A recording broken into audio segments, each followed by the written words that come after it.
Hey, welcome back to another episode of The Chef's Table. I am your host. I guess I can call myself a host, Chef Evelyn, and I am a culinary brand strategist that specializes in helping chefs charge premium prices in their food business so that they can live, cook, and work on their own terms. And in today's video, I want to talk to you about 5 reasons I think you should charge higher prices. Like, I know you may have already, thought about charging higher prices. You maybe have, played with the idea of charging higher prices, but I want to share with you 5 reasons why I'm such an advocate for charging higher prices. Okay. And let me tell you, like, the things that I'm going to share with you today are from my own personal experience. Like, these are things that I've personally experienced, but these are things that I also, have watched my clients experience. And some of them are more tangible, and some of them are, very intangible, but probably even more valuable than some of the more tangible things. And listen, if you are new here, welcome to our corner of the internet. I'm glad that you have decided to click on my video. And if you are returning, well, thank you for coming back. That means you like what I was serving and you came back for another helping, okay? So, in today's video, we're going to talk about 5 reasons that I think you should charge premium prices in your food service business. You may have already thought about some of these things. You may have not thought about some of these things, but let's get into it, okay? So, I'm always looking down at my notes, right? Because I always have notes because I don't want to forget. You've heard me say that so many times before. Let's get into it, right? So the first thing, and probably the most important thing to me, is that when I increased my prices and decided to start charging premium prices in my food brand, okay, that I actually work less and make more. Like, so here's the thing, a lot of messages that we have been taught, or at least that I was taught, right, was like, if you want to make more, you've got to work more, right? You've got to work harder, faster, with less, you've got to, like, increase your efficiency, blah, blah, blah, blah, blah, right? And I always was like, man, that just sounds exhausting, and that's no way to live. Like, in order to make more, I've just got to keep. Like, yes, you want your business to grow, you want it to expand. So this is not against that, right? This is like that, that it's got to be a grind. It's got to be a hustle. It's got to be grueling. And listen, if you've been here for any amount of time, you will know that I do not subscribe to hustle and grind culture. I don't even really like to use those words, because if you look up the definition of those words, you wouldn't really want to use them on yourself either, right? But so I'm so not about hustle and grind culture. And so one of the things that charging premium prices has allowed me to do, and allow my clients to do, is to have a better quality of life, right? Like, that my income actually went up and I was working less. And so I was able to use that time to do other things. Like, listen, can we be honest? Like, we love food, right? Like, we wouldn't do what we do if we didn't love food. However, you don't want to, at least I don't, and my clients don't, and I'm pretty sure you don't want to live your life in the kitchen, right? Like, a lot of times people ask me, well, like, why I never went to work in the restaurant, because talk to restaurant chefs, they'll tell you that there's no quality of life. And so I didn't want that. First of all, it was long hours, no work-life balance, and it was low pay. I was like, why would I intentionally sign up for that? That there are other ways that I can be in food, and enjoy cooking for people and enjoy feeding people, that I don't have to subscribe to that. Now, some people love that lifestyle. They love, the thrill of being on the line. They love a restaurant environment, and that's great. This channel is not for them, right? Okay, because there are people out there who would definitely help them be successful in those types of environments. That's just not what we do over here, okay? So, charging premium prices really increased my quality of life, because I didn't have to take on as many clients or as many projects to be able to hit my revenue goals. And so I freed up my time, which to me is my most valuable resource, because I can always make more money. I can always do this, but I can't get my time back. And so, like, that is probably the biggest reason why I am a cheerleader for charging premium prices, okay? The second reason, and listen, this comes like in a close second, okay? Like, it comes like right up under number 1, right? Is I started getting a different type of clientele. Because let me tell you, what I'm not finna do is work with people who want to nickel and dime me to death. Like, as chefs, as food creators, as culinarians, we are creative by nature. We want to be able to fully express ourselves. And what I was not going to have people do, which started happening, was nitpicking the invoice and being like, can you take this off? Well, what if I bought the groceries? Well, you can just use what I have. And well, I don't need this. And can you take that out? And can you? Absolutely not. It's not what I do. That's not a service that I offer. I want it to be able to be fully expressed in my business. Yes, I want my business to be profitable. Yes, I want my business to be enjoyable to the consumer, but it's also a creative outlet for me, obviously within, profitable business boundaries. But like, I got a different type of clientele, that they weren't asking for the sun, the moon, and the stars, and they had like, a minuscule budget. They didn't, I attract people who have champagne taste with champagne budget. Right? I didn't want people who had champagne taste and sparkling water budget, right? Like, listen, and that is not to demean them or to degrade them or anything like that. It's like, but this is a luxury service, so I'm going to charge accordingly. And if that's not in your budget at the moment, that's totally fine. There are other people, service providers, who will accommodate that budget. Some people do that as a marketing strategy. That's not what a premium, high-end brand is about. And so, like, I just found that my clients, like, they paid on time. Like, I got to the point where I didn't even have to do deposits anymore. Like, people started paying in full. Because, like, the higher end clients, like, they have the money. It's a no-brainer. Like, they don't want to do multiple payments. It was just like, yep, you're booked, you're done. It was great. I didn't have to chase them down for payments. They weren't trying to negotiate my rates, my packages. They weren't trying to pick apart my service, right? They weren't trying to get me to do things for free. They were super generous. They tipped well, right? Like, I didn't even have to, like, how some people have to kind of like ask you to tip, like they have to kind of be like, oh, and tipping is never expected, but always appreciated. This kind of clientele, they understood that. And so they always tipped. I tell my clients sometimes that when I was doing dinner parties and things like that, people were tipping me at a level that was covering like all of my food cost, right? Like, that's how much the tip would be.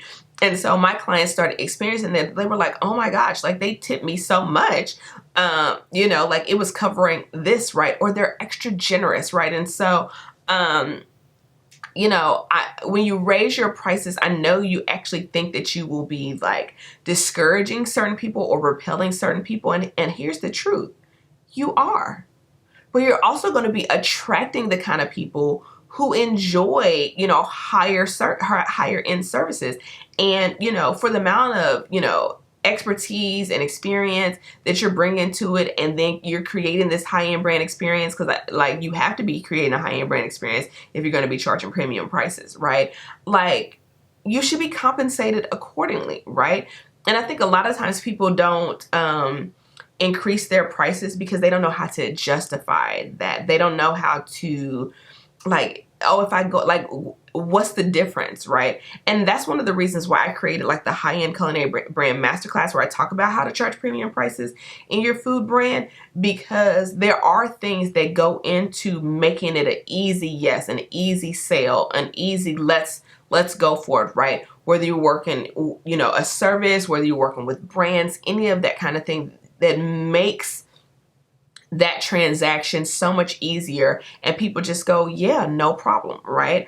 I've done it when I've worked with corporations. I've done it when I've done cooking classes. I've done it when I was doing more like personal chef, dinner party services, right? I've done it with events and ticket prices. So like, working with sponsors, things like that. So what I'm telling you is that, it doesn't matter almost what category that your product or service is in, that you can create this high-end brand experience. And so you should charge premium prices for that. Okay. So I kind of went down a rabbit hole. Let's get into the third thing. So the first thing was that quality of life, right? Making more by working less. The second thing was just the type of clientele. Like, my clients now are a pleasure. When I tell you, are a pleasure to work with, right? A pleasure. In my consulting side of my business, and even in my services side, people pay me on time. They don't harass me. They're not asking for the sun, the moon, and the stars. They don't have a gallon size wish list with a teaspoon worth of investment, right? Like, so you will attract a different level of clientele, okay? The third thing is that you get really excited about what you're doing, right? Because what I find is that you can love cooking all day long, but if you're not being compensated well, like that's the quickest path to burnout.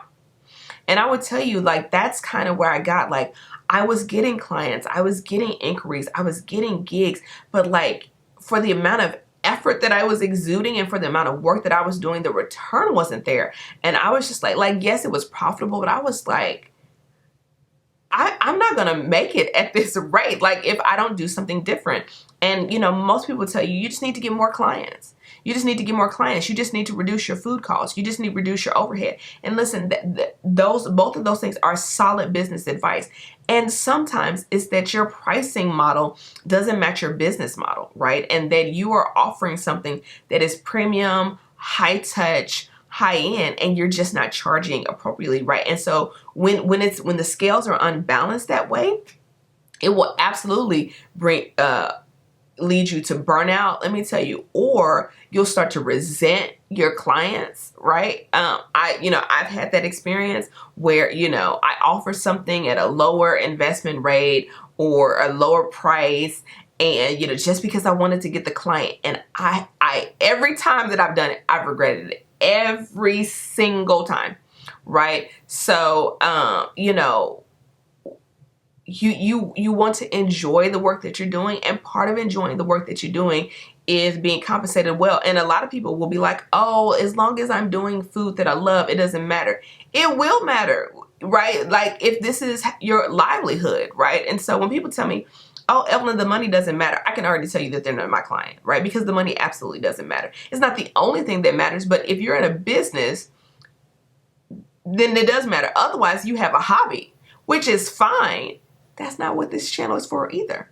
Okay. So, so that's the third thing is, right, you get excited about what you're doing, and I guess it's kind of 2 in 1. It's kind of a 3 and a 4. Like you're really excited about what you're doing. Like I get excited when I'm compensated well to do what I love. Like it's a win-win. Like my clients and my customers feel like they're getting this amazing experience, right, from me, and I feel like I'm compensated well, and everybody is happy, right? Like who doesn't love a win-win? Okay. And I would tell you, like, I want you to let go of the belief that you charging higher prices is that you win and your potential client loses. That is so not the case, right? Like I have one-on-one clients that pay me multiple 5 figures, and they are happy to do it and renew year after year, right? To work with me one-on-one, and they feel like it is a steal of a deal, right? I'm getting compensated well, and they are like, I will do this as long as you let me.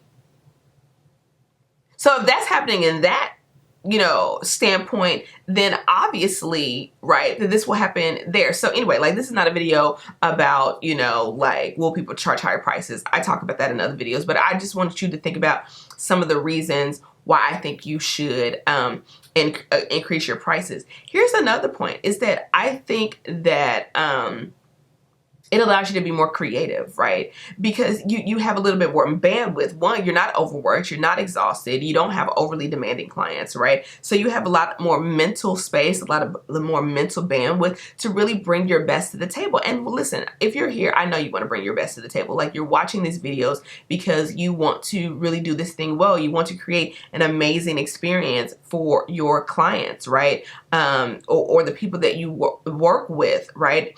And so like you get to be more creative. Like when I really got honest with myself about what I wanted to do and and let go of the things that I was just doing because I could do them because they could make me money.